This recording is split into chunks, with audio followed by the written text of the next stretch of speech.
Pa če smo redi, bi kar začeli. Torej, danes je v bistvu nekako sklepni del, verjetno tega meseca, opozarjanja na težave Alzheimerjeve bolezni, tako da kar predajam besedo predsednici spominščice, gospe Štefanji Zlobec, za kaj več pove o akciji. Ja. Ja, lep pozdrav vsem, ki ste danes prišli. No, res smo že proti koncu meseca septembra. September je svetovni mesec Alzheimerjeve bolezni na pobudo Svetovne Alzheimer organizacije. In glavni namen je povečati ozaveščenost, zmanjšati stigmo in tudi Svetovna Alzheimer organizacija in tudi Svetovna zdravstvena organizacija priporočajo svojim članom tudi, da vse članice pripravijo tudi strategijo za demenco. No, letošnji moto svetovnega meseca je nikoli prezgodaj, nikoli prepozno. Poudarek je na preventivi. Skratka,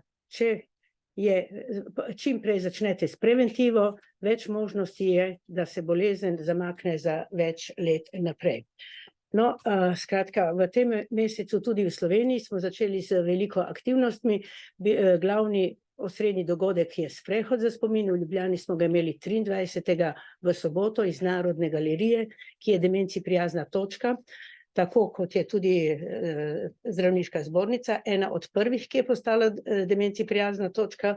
Tudi vsi muzeji se bojo kratko pridružili mreži demenci prijaznih točk. No, skratka, imeli smo veliko aktivnosti, predavanj. Profesor Pirtošek je ravno kar prišel iz Narodne galerije, kjer je imel Alzheimer kafe, da so ga lahko gledali tudi preko Zooma vsi ostali. No, začeli smo september z enim lepim dogodkom, in sicer v hiši Kranjske čebele v Višnji Gori, kjer je bila razstava gospe, ki ima že demenco v bolj razviti fazi in slika. Dela čudovite slike na računalnik. Po poklicu je bila arhitektka, prej je delala čisto realistične, bolj slike kot arhitekt, zdaj pa dela čisto nekaj drugačnega, tako da priporočam ogled. To je bil tak lep začetek svetovnega meseca. No, v glavnem v tem mesecu želimo opozoriti zlasti vse ljudi, da vsi znamo prepoznati prve znake, da vemo, kako komunicirati z osebami z demenco. Odpiramo demenci prijazne točke, teh imamo že 450. Namen teh točk je, da vsi, ki živimo in delamo kjerkoli, prepoznamo osebe z demenco in da vemo z njimi se sporazumevati in da na ta način prispevamo k temu, da ostanejo čim dlje doma. No, naslednja stvar, ki je bila zelo pomembna, kar smo jo letošnjem letu naredili, je bilo sprejem strategije za obvladovanje demence.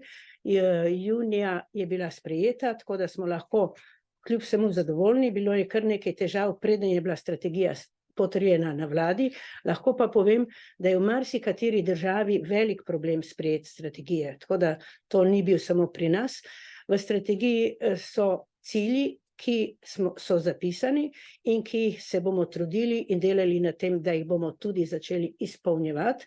Cilji pa so podobni, kot jih priporoča Svetovna zdravstvena organizacija, ki je leta 2017 naredila Global Action Plan za obdobje od 2017 do 2025.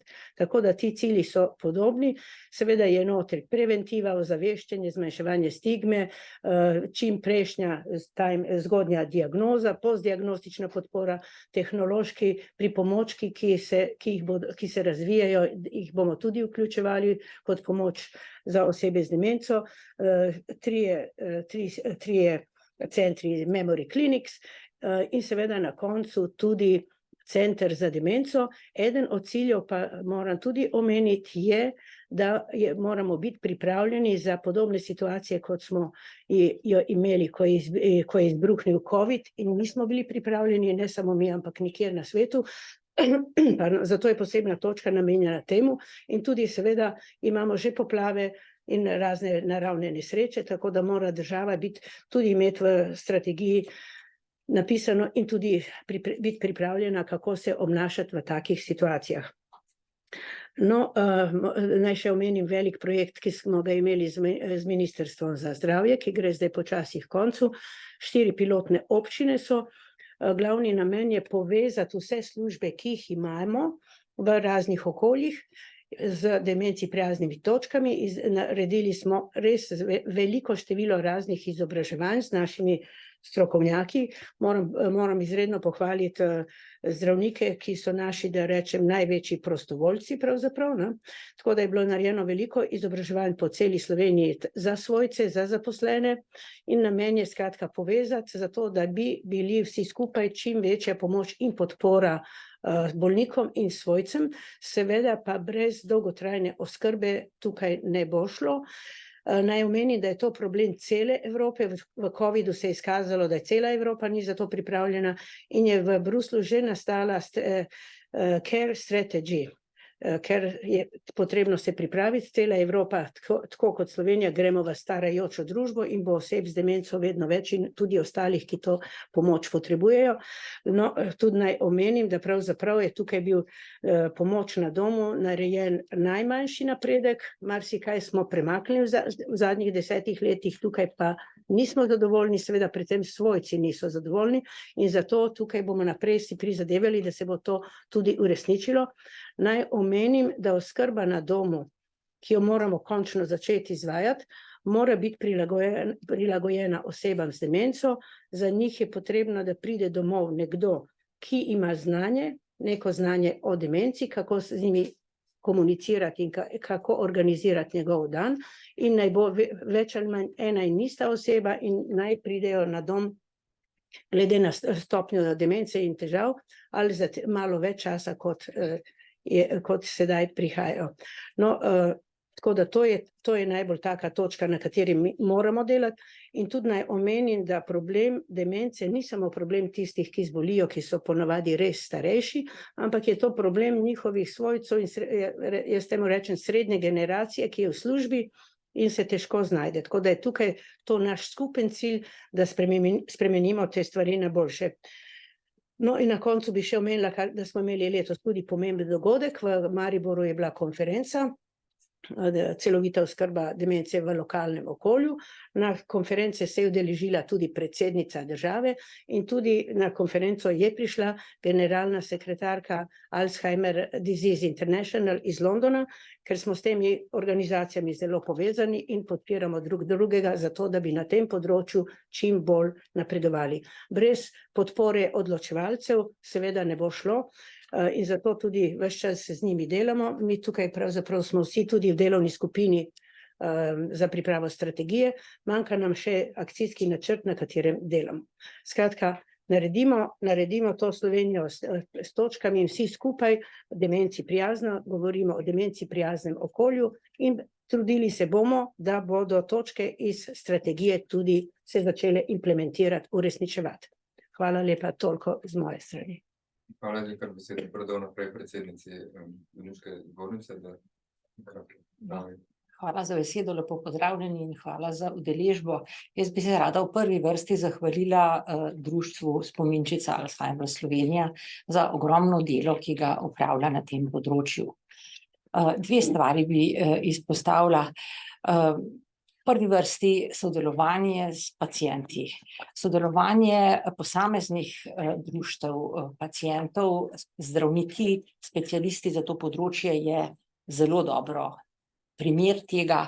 Odličen primer tega je sodelovanje z društvom Spominčica in vrhunskimi strokovnjaki na področju demence. Želimo si, da bi tako besedo oziroma tako sodelovanje z organizacijami pacientov dosegli pravzaprav na vseh področjih, kjer v zdravstvu nekaj spreminjamo ali nekaj razvijamo na novo pri vseh zakonodajah, zato smo v bistvu veseli, da se je ustanovila krovna zveza organizacij pacientov, ki bo lahko predstavljala paciente tudi na nekak nacionalni ravni. Zdravniška zbornica podpira njihove korake in poskušamo sodelovati pri vseh akcijah, ki jih imajo. Druga stvar, ki jo pa moramo omeniti, pa je povezana s tem, da moramo postati družba, katere del je starajoči del populacije, ki ima različne bolezni, med drugim tudi demenco. Zato potrebujemo številne spremembe tudi v razumevanju življenja, v spoštovanju starejših ljudi, ljudi, ki so bolni. Potrebujemo pa seveda tudi zdravniške, medicinske strokovnjake, ki so za to področje usposobljeni. Kot veste, pri nas nimamo specializacije z geriatrije, tudi sama specialnost, torej inštitucija je bila pred leti ukinjena, kljub naraščajočim potrebam. Želimo si, da bi lahko organizirano izobraževali zdravnike na tem področju, sprejete so zakonske osnove, čakamo še na konkreten pravilnik, ki bo tako pridobivanje certificiranega posebnega znanja iz tega področja omogočil. Enako velja za paliativno medicino. Jaz sem prepričana, da se bodo na ta način zdravniki, ki so sicer specialisti drugih specialnosti, lahko dodatno izobrazili in seveda pomagali na ta način širše svojim pacientom. Hvala lepa. Hvala, pa je pa kar nekaj, profesor. Ja, jaz lepo zahvaljujem tudi za nekoliko nenavadno temo, o kateri bom imel morda nekoliko nenavadno mnenje, ampak tako bi že koliko od vas pravzaprav se boji, da bi eventualno lahko dobilo digitalno demenco, glede na to, da res ure in ure preživljamo. Dvignite roko tisti, čisto ko me zanima. Ja, nihče od tukajle. No, vsaj nekaj dobrega bom ta dan lahko naredil, in sicer, da vas bom potolažil, da je zanesljivo nikoli ne boste dobili, a ne, tako da, evo, to lepo je, če človek na dan naredi eno lepo stvar, ampak najprej naj povem, kaj je to, tudi izhodišče, meni se je zdelo to zelo zanimiv, torej izziv, kar mi nepričakovano spominčica dala, namreč pomen stroke, ne, zlasti, torej medicine je tudi, mi živimo tudi v veliki meri v eni taki družbi strahu. Strah nas je tega pa onega, ne, mislim, je neka negativna energija v našem času in se mi zdi zelo pomembna naloga stroke, torej tudi medicine, da take strahove predvsem z znanjem in z dejstvi pravzaprav razpršuje. Izraz digitalna demenca se je pojavil pred kratkim, pred relativno torej kratkim, uporabil ga je en zelo sposoben nevroznanstvenik, Špicer se imenuje, ki ima krasna torej dela, potem je pa napisano popularno knjigo z naslovom Digitalna demenca, v katerem je pravzaprav opisal poslabšanje kognitivnih sposobnosti ljudi, ki uporabljajo digitalne tehnologije, ne. No, sam menim, da je ta izraz zelo neprimeren, a ne, iz večih torej razlogov. Ni dvoma, da nam pravzaprav uporaba, zlasti prekomerna, digitalnih tehnologij spreminja nekatere naše kognitivne funkcije.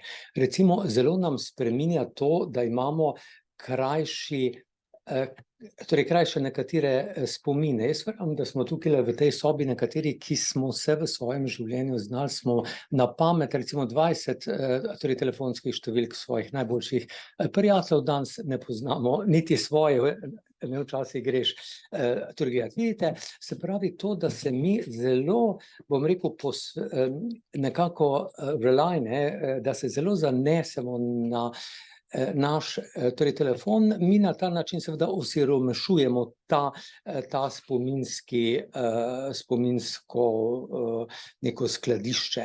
Zelo je pomembna tudi sprememba na področju pozornosti. Če zelo poenostavljam, pa upam, da ni med nami kakega kritičnega psihologa, bom rekel, da imamo ljudje dve vrsti pozornosti. Ena je globalna, a ne, tista, ko recimo čez nek vikend želim prečitati recimo Ano Karenino, pa recimo razumeti zakon ikone tistega društva, odnos do žensk v 19. stoletju v ruski družbi, zakaj se je neka žena te družbe odločila, da zapusti moža, otroka in se vrže pod vas. Skratka, čisto želim razumeti, bom moral knjigo čitati zelo poglobljeno, besedo od besedo, ne vsako peto besedo takole dol, ne.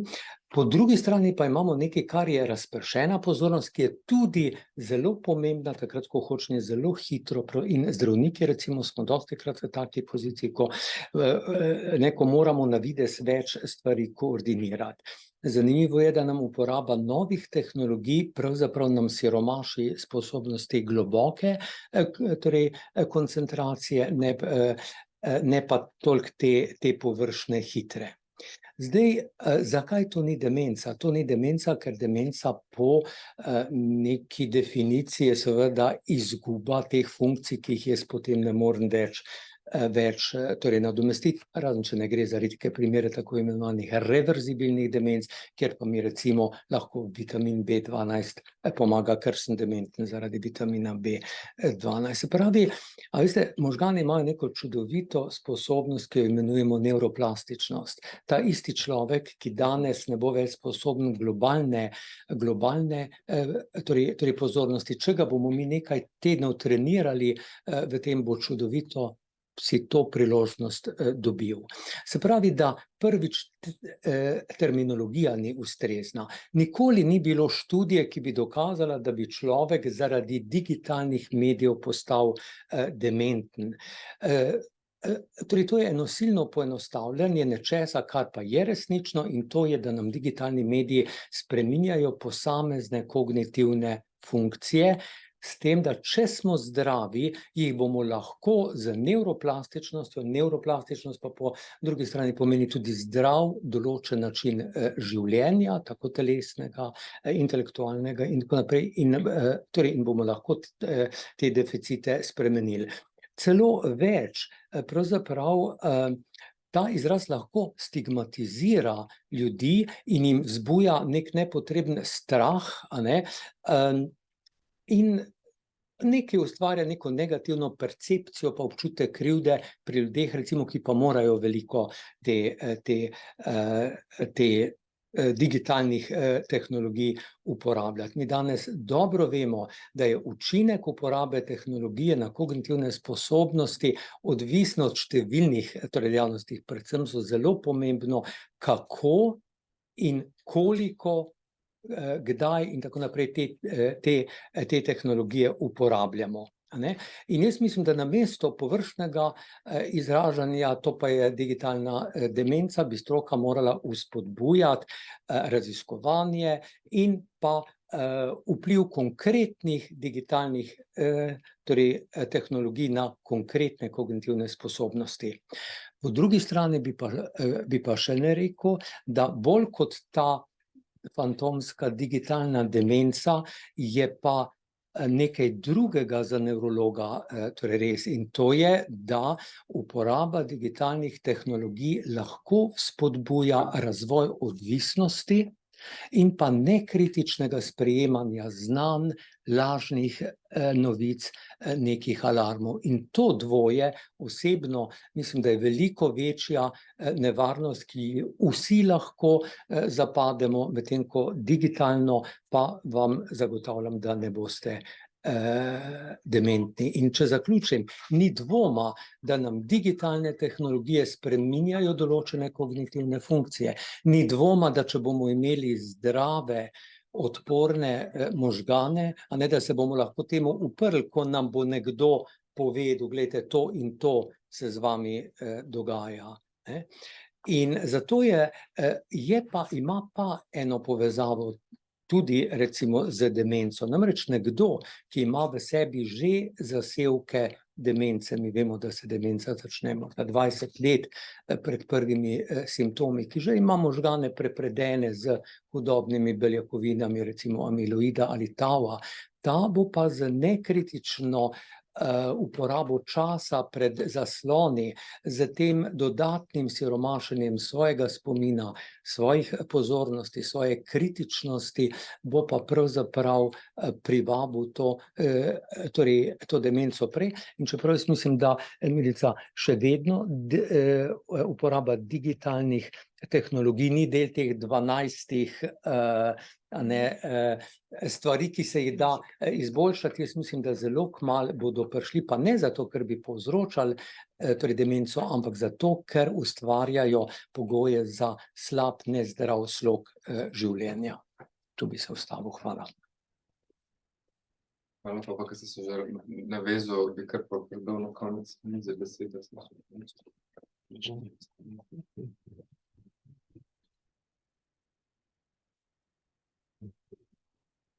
Ja, lepo pozdravljeni tudi z moje strani, hvala za besedo. Jaz pa sem v bistvu v tem letu zelo vesela, ker je pa letošnje leto prineslo nekaj prelomnega, čudovitega za najbolj pogosto demenco, Alzheimerjevo demenco. To pa je seveda zdravilo in ne samo eno, ampak 2 zdravili, katerih rezultati so bili v tem letu prepoznani kot resnično ugodni. Eno od njih, ki se imenuje Lecanemab, je bilo celo v Združenih državah Amerike že registrirano za uporabo pri zgodnji obliki Alzheimerjeve bolezni in zgodnji obliki Alzheimerjeve demence.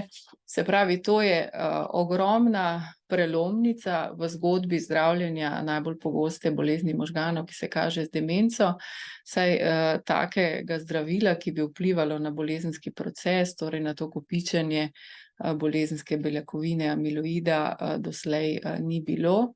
In ti 2 učinkovini, ki sta poleg tega, da kot protitelo, ki se veže na to nakopičeno beljakovino, delujeta in to beljakovino odstranjujeta, prinašata tudi ugoden učinek na miselne funkcije bolnikov in na njihovo dnevno funkcioniranje.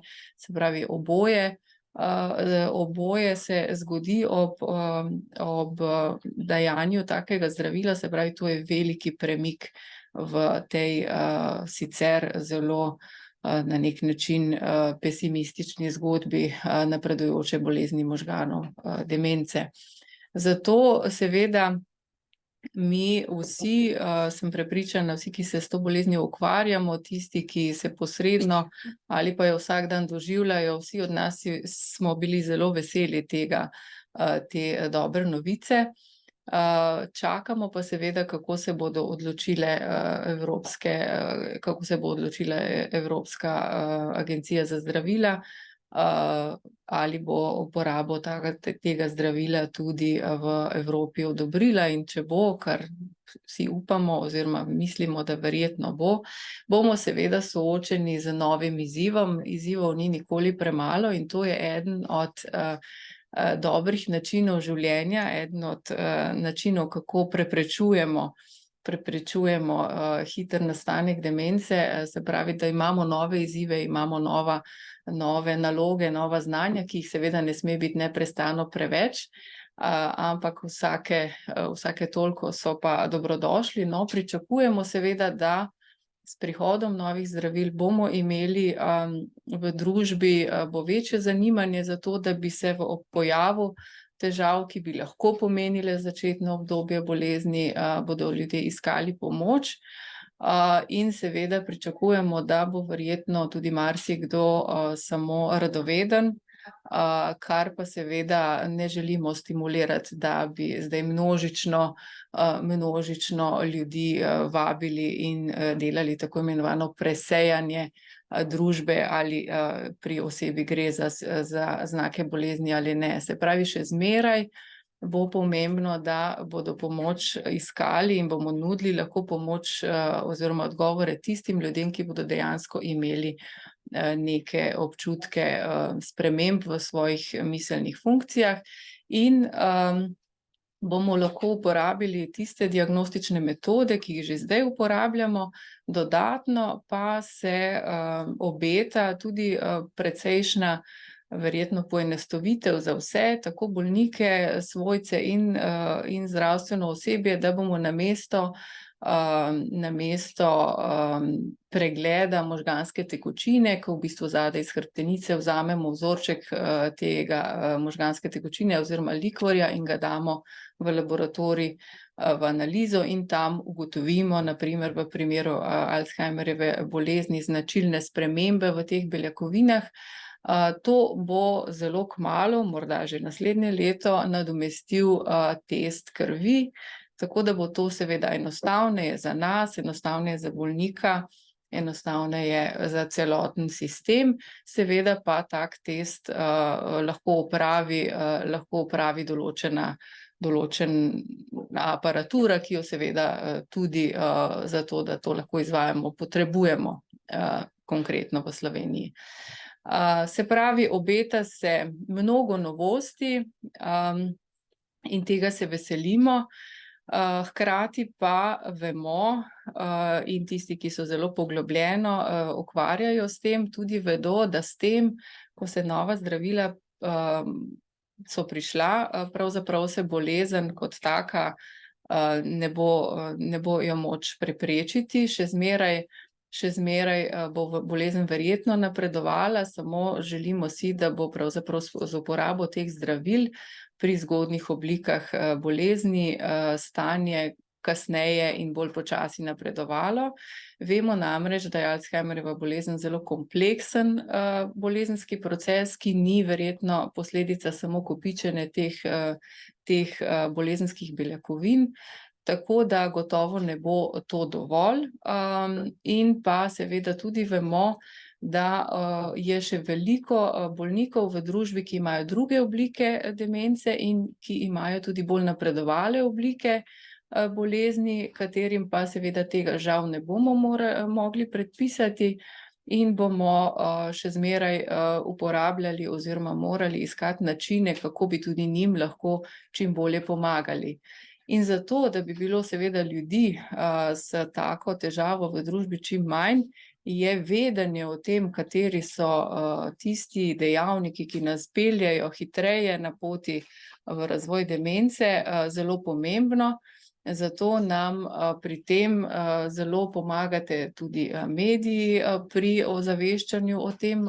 Mislim, da je to da so to stvari, ki jih kar naprej lahko preberejo ljudje v raznih časopisih, pri tem nam pomaga tudi spominčica, pa vendar v realnosti pa vemo, da čeprav vemo, kaj je zdrav življenjski stil, čeprav vemo, da je dobro, da smo redno telesno aktivni, da dobro skrbimo za zdravo prehrano, da se družimo, da si pridobivamo nova znanja, da se odrečemo prekomernemu uživanju alkohola, da ne kadimo, da če slabo slišimo, gremo po pomoč in potem dobimo slušni aparat in ga dejansko nosimo.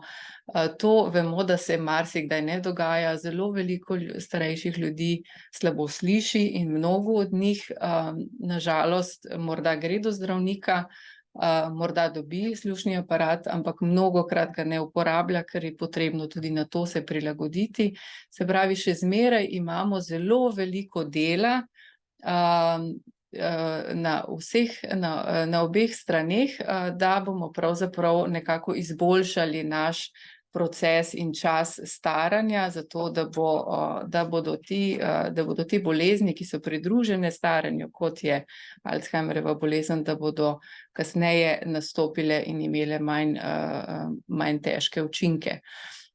Zdaj še nekaj bi dodala. Naš center za kognitivne motnje na Nevrološki kliniki se je letos pridružil tudi svetovni iniciativi za prepoznavanje oziroma vplivanje na dejavnike tveganja za razvoj demence, imenuje se World Wide Finger.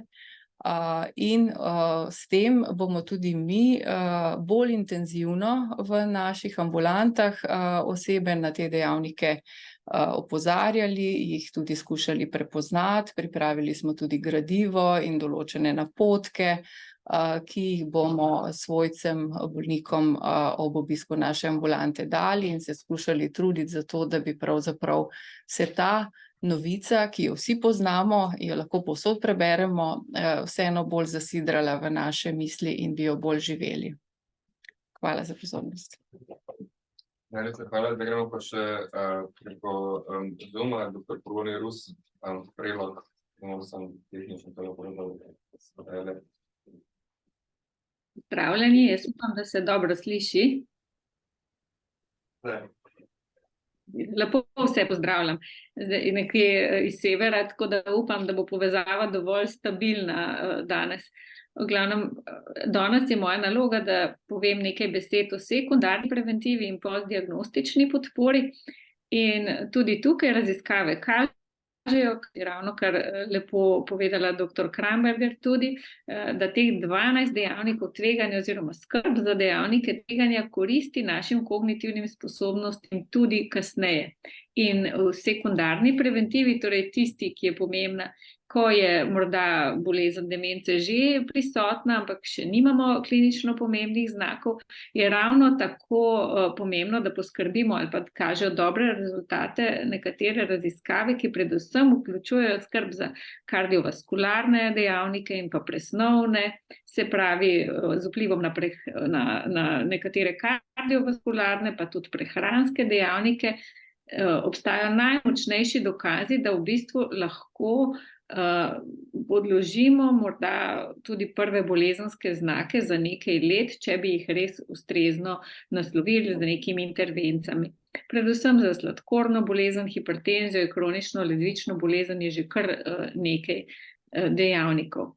Vse več študij pa se tudi zaradi tega, ker seveda imamo še vedno dovolj majhne možnosti zdravljenja osnovne bolezni, usmerja k terciarni preventivi. Torej tisti, ki pa zmanjšuje možnosti, da bo bolezen napredovala, ko pa že imamo enkrat bolezenske znake. In v terciarni preventivi je tako za lajšanje spremljajočih simptomov in boljše življenje tudi cela vrsta enih možnosti in pristopov na voljo. Tudi v Sloveniji imamo razvitih kar nekaj dobrih programov, tako kognitivne treninge, ki usmerjeno krepijo spomin, pa do takšnih intervencij, ki skrbijo bolj za prilagoditve okolja, komunikacije, prostora in tako dalje. In je zelo pomembno, da je čim več strokovnjakov v Sloveniji tudi izobraženih glede simptomov demence, glede možnosti obravnave, zdravljenja in pomoči na različnih nivojih, tako kot smo danes že slišali in smo naslovili tudi mi v okviru strategije za obvladovanje demence do leta 2030 in kot je predsednica Zdravniške zbornice že povedala, tudi nas zelo veseli, da se poleg zdravnikov, specialistov na tem področju vem, da se pripravlja tudi podiplomski tečaj specialnih znanj, predvsem iz geriatrije, ki bo en velik del omenil tudi demenco, da je še nekaj predlogov za certificirana specialna znanja, ker je že veliko tudi drugih profilov, tako medicinskih sester, delovnih terapevtov in drugih v verigi oskrbe ljudi z demenco, ki imajo pravzaprav že ta specialna znanja. Seveda je pa tukaj na voljo tudi en kup izobraževalnih programov in podpornih gradiv za vse ravni oskrbe in tudi za svojce, za kar pa res učinkovito društvo Spominčica tudi skrbi. In ker je žal le manjšina bolnikov bo v kratkem lahko deležna teh novih zdravil, ki jih sicer težko pričakujemo, za Alzheimerjevo bolezen, se bomo pa zavzemali za to, da bomo lahko bolnikom ponudili tudi v Sloveniji vključitev v klinične študije, kar že poteka v okviru te terciarne preventive, torej pri ljudeh, ki že imajo Alzheimerjevo bolezen diagnosticirano in imajo vsaj vedenjske in psihične simptome. Poteka trenutno študija pri nas na Univerzitetni psihiatrični kliniki, pa tudi na nevrološki kliniki, pa še po več centrih in bolnišnic psihiatričnih in nevroloških oddelkov v Sloveniji. Je pa tudi ena zanimiva raziskava, morda za pri nas omeniti, ki preučuje vpliv fizioterapevtskih intervencij, ki so zelo prilagojene posameznemu bolniku in tukaj lahko tudi dobre rezultate dosegamo z enim takim individualno prilagojenim načrtom obravnave, ki vključuje trening hoje, pa krepitev mišične moči, vzdrževanje ravnotežja in tako dalje in kaže zelo dobre rezultate in naša študija tu ni edinstvena, več takih raziskav v svetu poteka, in take intervencije tudi lahko veliko naredijo pri izboljševanju kvalitete življenja. Tudi določene prehranske študije so v načrtu in pa morda je še ena zanimiva za omeniti. V lanskem letu smo v sodelovanju z laboratorijem za umetno inteligenco Fakultete za računalništvo in informatiko Univerze v Ljubljani eno pilotno raziskavo opravili, ki lahko zelo posredno in diskretno tudi prisotnost depresivne simptomatike ocenjuje, in ravno depresija je zelo pomembna tudi kot preventivni dejavnik ali pa dejavnik tveganja za demenco, in smo zelo dobre rezultate imeli in bomo namreč, ta raziskava je bila na mlajši splošni populaciji delana zaradi porasta takšnih razmišljanj, in sedaj bomo podobno raziskavo tudi na vzorcu starejših ljudi delali in tudi tistimi, ki že imajo začetno stopnjo demence in kažejo povečana tveganja za suicidalna razmišljanja. Skratka, en kup možnosti odkrivanja simptomov in različnih oblik pomoči se kaže tudi v Sloveniji in smo lahko optimistični glede obravnave demence tudi tistih ljudi, ki imajo morda že izraženo bolezen tudi v zmernih stadijih. In bistveno se mi zdi vedno znova poudariti, da po tem, ko imajo ljudje postavljeno diagnozo, moramo stremeti k tem, da izboljšujemo, da lajšamo simptome, boljšamo kvaliteto življenja in to v realnosti lahko dosegamo. Zdaj, to vedno znova poudarimo, ampak mnogi ljudje danes po diagnozi ene Alzheimerjeve demence tudi 10 ali 20 let čakajo, kar nas veseli. Hvala. Najlepša hvala. Zdaj bom se čisto vse vidike možne obdelali, ne glede na to, mogoče še kakšno vprašanje. Barbara Vašič, Svet kanala. Mogoče se doktor Gregorič. Menili ste, da pričakujete zdaj ta nova zdravila, pa vseeno me vendarle zanima, s kakšnimi zdravili pa zdaj trenutno lahko pomagate bolnikom in kako jih sprejemajo in kako učinkovita so to, kar pač imate zdaj nekaj. Hvala.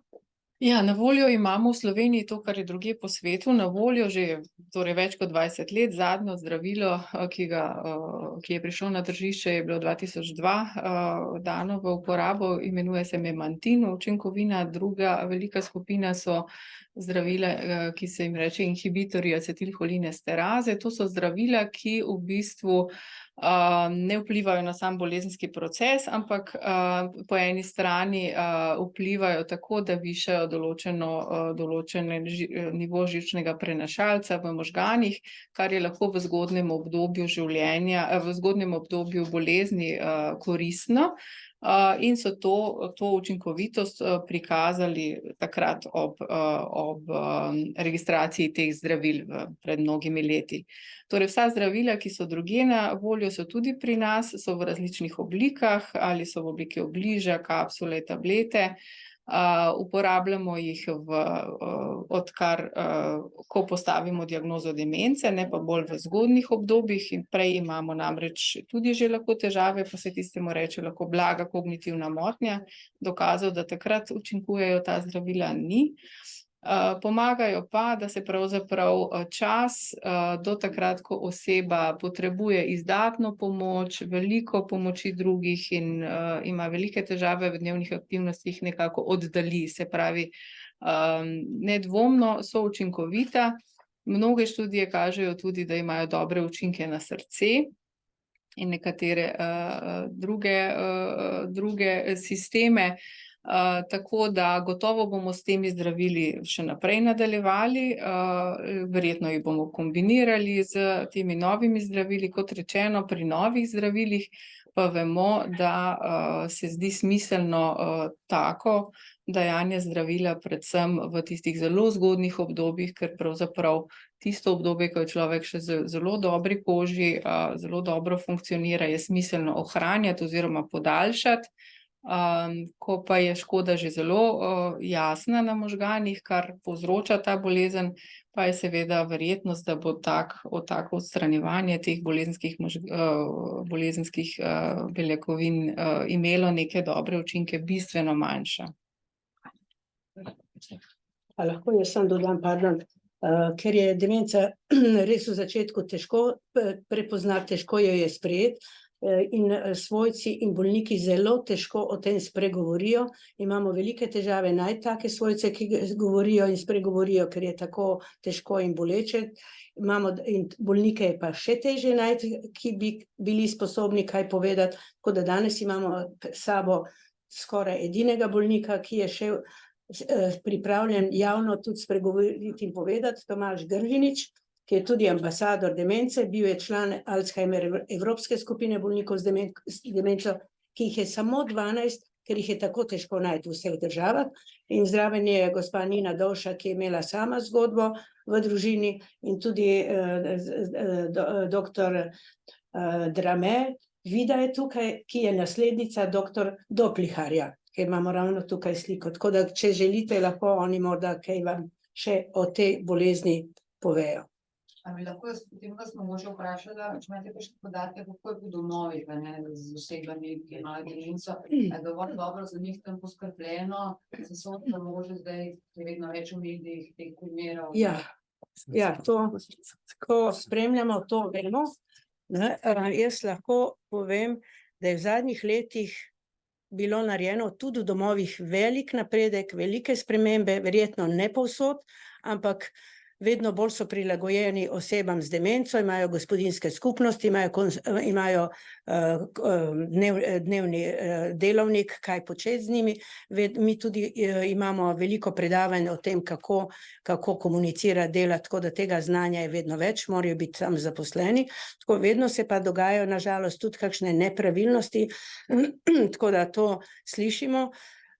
To seveda nasilje nad starejšimi in doma in v domu je nedopustno, tako da to potrebne so tudi določene kontrole povsod.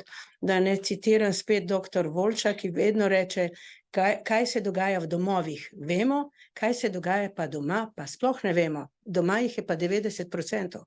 Tako da smo seveda zato, da se take stvari, kot se sliši, ne dogajajo in da je potrebno res narediti vse, da do tega ne pride. Seveda vemo standardne probleme, o katerih stalno govorimo, premalo kadra, nizke plače, tako da to so ene stvari, ki na to vplivajo, ampak je nedopustno. So ti pacienti tudi verjetno, a so deležni kakšnega višjega standarda oziroma dražji mogoče? Ja, višji standard je to, da so najvišjo ceno plačujejo. Jaz lahko tudi povem, da imajo družine zelo velike finančne težave in probleme, da komisija, ki pride pogledati osebo z demenco domov, to je ta naš problem, da ga težko prepoznaš, ne? On reče, ko pride komisija, kako ste, pa 2 leti v posli nič ne more, pa reče, kako ste, reče, dobro sem, hodite, ja, greste sami, jeste vse, ja. To je tisto, kar ves čas opozarjamo in še vedno se premalo tega zavedamo. Družba tudi pri zakonu o dolgotrajni nas zelo skrbi, da ne bi bili spet spregledani. Ker osebo z demenco hitro spregledaš, ker se trudi, da bi naredil čim boljši vtis. Je treba tudi komisijo malo poučiti. Ja, tako da je tukaj veliko stvari. Ampak morda bi na koncu vsem še omenila eno temo, ki je zdaj zelo prisotna tudi v medijih, evtanazija. No, ker osebe z demenco v zadnji fazi bolezni, ki traja več let, se ne morejo, pravzaprav niso samostojni, se ne morejo za nič več odločati, tako da tudi za tak konec življenja pri njih ne pride v poštev, da rečem, in to je mnenje tudi svetovne in evropske Alzheimer organizacije.